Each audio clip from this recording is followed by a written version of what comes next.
আসসালামু আলাইকুম, সবাই কেমন আছেন? আশা করি ভালো আছেন। এটা সেই ফল যেই ফল পৃথিবীর সকল ধর্মের মানুষ খেতে পছন্দ করে।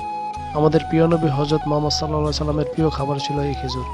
এই খেজুর ওনার প্রিয় খাবারের মধ্যে ছিল অন্যতম। রাসূলুল্লাহ সাল্লাল্লাহু আলাইহি সাল্লাম বলেন, যেই ঘরে খেজুর নেই সেই ঘরে যেন কোনো খাবারই নেই। বুখারী হাদিস ৫৪৪৪।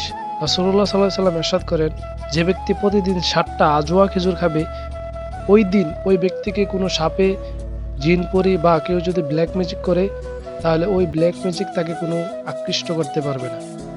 রাসূলুল্লাহ সাল্লাল্লাহু আলাইহি সাল্লাম এই খেজুরকে জান্নাতের খেজুরের সাথে তুলনা করেছেন। যারা খেজুর পছন্দ করেন বা খেতে ভালোবাসেন তারা প্রত্যেকদিন ২টা করে হলেও খেতে পারেন। এতে আপনার শরীরের সকল রকমের দুর্বলতা কেটে যাবে ইনশাআল্লাহ। যারা দীর্ঘদিন ধরে ওজন কমানোর চেষ্টা করতেছেন তারা চাইলে প্রত্যেকদিন খালি পেটে খেতে পারেন।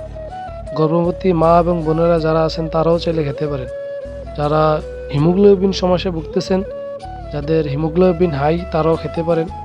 হার্টের সমস্যা এবং যাদের ডায়াবেটিস আছে তারা চাইলে ডাক্তারের পরামর্শে এই খেজুর খেতে পারেন। এতে আপনার শরীরের সকল ধরনের প্রোটিন স্বল্পতা, শর্করা স্বল্পতা এবং শরীরের দুর্বলতা কেটে যাবে ইনশাআল্লাহ। যাদের চুলের সমস্যা তারাও খেতে পারেন। সব কথার এক কথা, আমাদের দেশে বাংলাদেশে অরিজিনাল খেজুরটা পাওয়া যায় না।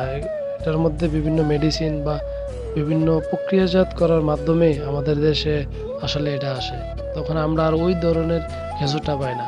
যারা আসলে আরব কান্ট্রিতে বা বিভিন্ন দেশে আছে তারা আসলে ভালো খেজুরটা খেতে পারে এবং তাদের উপকারিতা কী সেটা তারা নিজেই বুঝতে পারে।